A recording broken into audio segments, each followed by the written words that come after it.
नमस्कार दोस्तों, कैसे हैं आप सभी लोग। आशा करता हूँ कि आप सभी लोग एकदम स्वस्थ और मस्त होंगे। तो आज की इस वीडियो में आपको बताऊंगा कि how to get good marks in less time. ये इग्नू के अगर आप छात्र हैं और इसके आपके एग्ज़ाम आने वाले हैं तो हाँ, कम से कम समय में कैसे ज़्यादा से ज़्यादा मार्क्स ले पाए, क्योंकि मैंने खुद कुछ एग्ज़ाम ऐसे थे जिनके एक एक दिन पहले मैंने वो खोला था कि मतलब क्या, हाँ सब्जेक्ट कौन सा है, ये है मतलब कुछ ऐसे थ्योरी वाले, जैसे ये बताऊँ, ये वाला ही पेपर ले लो, gender issues in work employment and productivity. ये मैंने एक दिन पहले देखा था, ठीक है। और इसमें मेरे अच्छे मतलब मेरे 65 अराउंड कुछ मार्क्स आ गए थे, ठीक है।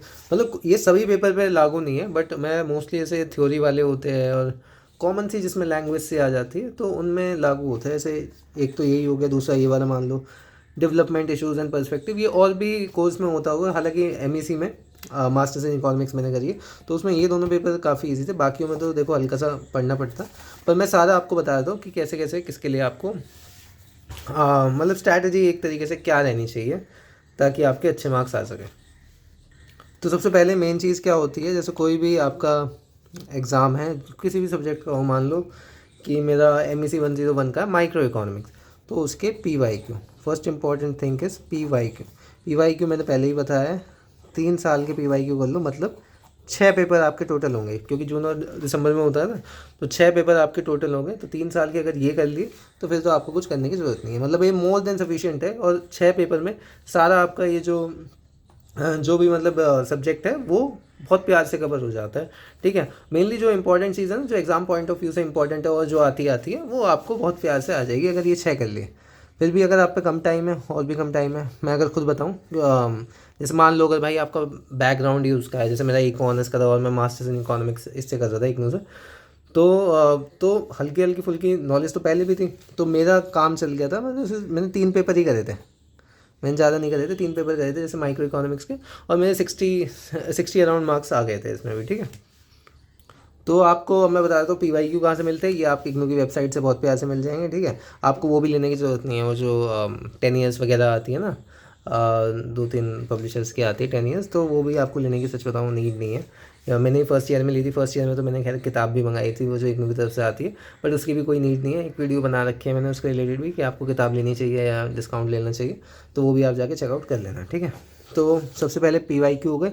PYQ में आपने देख लिया, कुछ क्वेश्चन तो देखो रिपीट होंगे, जो रिपीट होंगे वो तो अच्छे से कर ही लेना, और कुछ होंगे जैसे कॉन्सेप्ट वाइज, जैसे माइक्रो में मैं बताऊँ तो वो आ जाता है भाई इनकम इफेक्ट, सब्स्टिट्यूशन इफेक्ट, और ये सब प्राइस इफेक्ट निकालने को, कि हाँ कोई ऐसे यूटिलिटी फंक्शन दे देंगे और उसका ऐसे निकालना है, तो वो तो आप एक अपने हाथ से सॉल्व करके रख ही लेना। मतलब एक न्यूमेरिकल वगैरह ना, जैसे कोई न्यूमेरिकल वाला है तो वो तो सबसे ईजी मार्क्स होते हैं, ठीक है। मैं हाँ मतलब अपने सब्जेक्ट को ऐसे बेस लेके समझा रहा हूँ, बट एप्लीकेबल सारी जगह है। बाकी PYQ से आपको एक और चीज़, आप इंपॉर्टेंट टॉपिक्स पता लग जाएंगे, ठीक है। इंपॉर्टेंट टॉपिक कौन कौन से है कि हाँ इस पे से आ रहा है, तो उस पर आप क्या करो, वाई टी यूट्यूब वीडियो कोई सी मतलब टॉपिक डालो, उस पर यूट्यूब वीडियो देखो, समझ लो किसी भी टीचर ने पढ़ा रखे होंगे, सारे कंसेप्ट यूट्यूब पे अवेलेबल है, ठीक है। वो आप देख लो। अगर इससे पहले क्या कर सकते हो, ChatGPT का यूज़ कर सकते हो।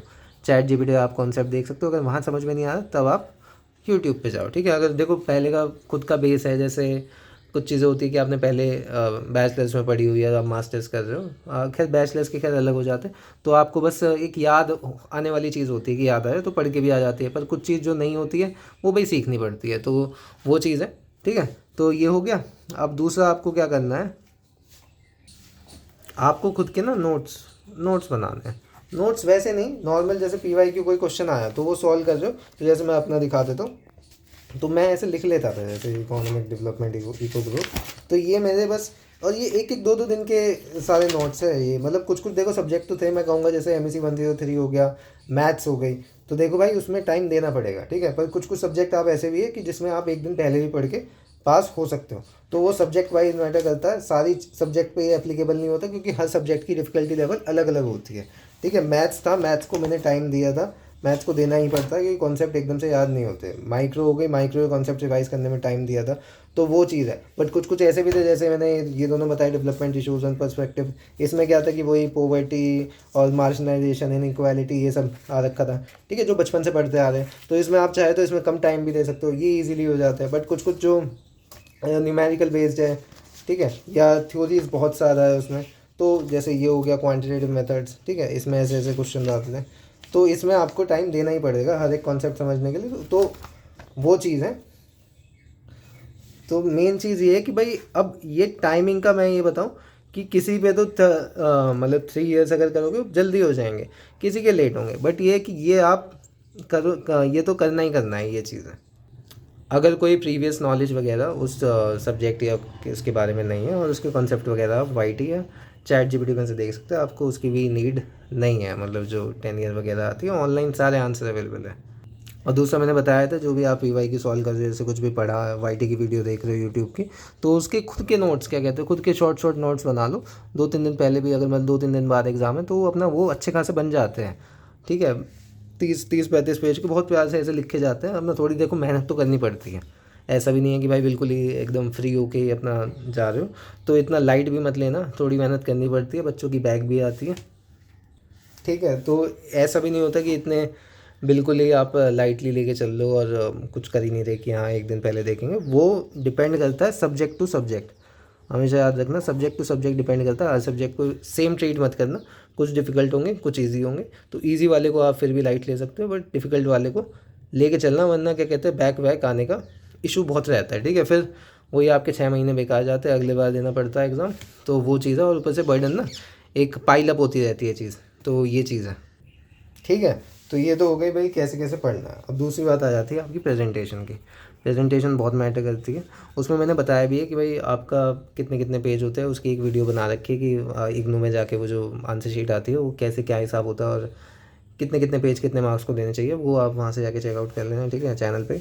बाकी मैं बता दूँ प्रेजेंटेशन आपको कैसे करनी चाहिए। जैसे मैं इको का एक एग्जाम्पल लेके बता रहा हूँ। ठीक है, इसमें ग्राफ बहुत चलते हैं, तो भाई ग्राफ सबके बनाओ। जैसे डायग्राम हो गए, ग्राफ हो गए, बाकायदा कुछ क्वेश्चनों में तो कह भी देते हैं। जैसे ये था सोलो मॉडल है, use appropriate diagram to interpret the steady state condition.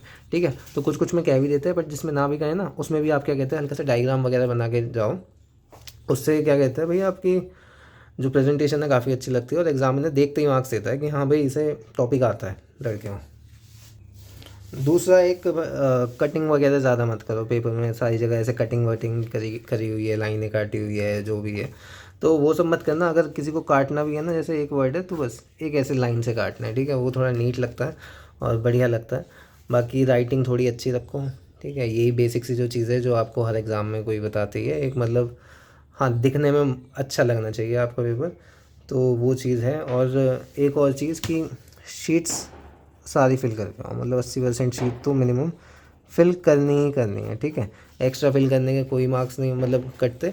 तो शीट्स क्या कहते हैं, आप सारी फिल करके आओ। कुछ भी ऐसे शीट मत छोड़ के आना, कुछ भी लिख के आना, चाहे आ भी नहीं रहा, कुछ खुद से बना के लिखो जो टॉपिक, मतलब शीट्स भरनी है। मेन चीज़ आपका जो है शीट्स फुल होनी चाहिए। ठीक है, लिख के ज़रूर आना है, क्योंकि लिखोगे ही नहीं तो एग्जामिनर पे कोई स्कोप ही नहीं होगा कि आपको 1 मार्क्स भी दे दें। ठीक है, तो लिख के ज़रूर आना, ये चीज़ है। बाकी ये और चीज़ ट्राई करना कि वैसे तो आप क्वेश्चन कोई सा कहीं भी कर सकते हैं, पर जैसे सेक्शन होते हैं ना, तो एक सेक्शन, जैसे सेक्शन ए स्टार्ट कर दिया, तो सेक्शन ए के जितने भी 3 क्वेश्चन हैं वो कंप्लीट करें, उसके बाद ही सेक्शन बी पे गए। या मतलब सेक्शन बी पहले स्टार्ट कर दिया। कुछ कुछ क्या है ना, कोई पहला क्वेश्चन कर लिया सेक्शन ए का, फिर कर लिया सेक्शन बी का, ऐसे होता है ना। तो वो क्या है, मतलब एक स्ट्रीम लाइन सा रहता है। अगर आप एक कायदे से करोगे ना, चाहे सेक्शन बी पहले कर लो, बट एक वो है सेक्शन पूरा कंप्लीट करके दूसरे सेक्शन पे ऐसे तब करना। ठीक है, तो ये है, करने को कर सकते हो, ऐसे कुछ वो नहीं है, बट एक अच्छा एक प्रेजेंटेशन अच्छी लगती है कि एक साथ अगर एक सेक्शन लिया वो कंप्लीट कर दिया, तो फिर दूसरे सेक्शन एग्जामिनर को चेकिंग करने में भी आसानी रहती है। तो अभी तो दोस्तों यही सब बातें ध्यान में आ रही है। बाकी कुछ होता है तो आप मुझे कमेंट वगैरह करना। ठीक है, कोई भी अगर डाउट है या कुछ भी है तो मैं आपकी पूरी हेल्प करूँगा या वीडियो वगैरह बना दूँगा उससे related. So thank you for watching this video. I will meet you in the next video. Till then, good bye.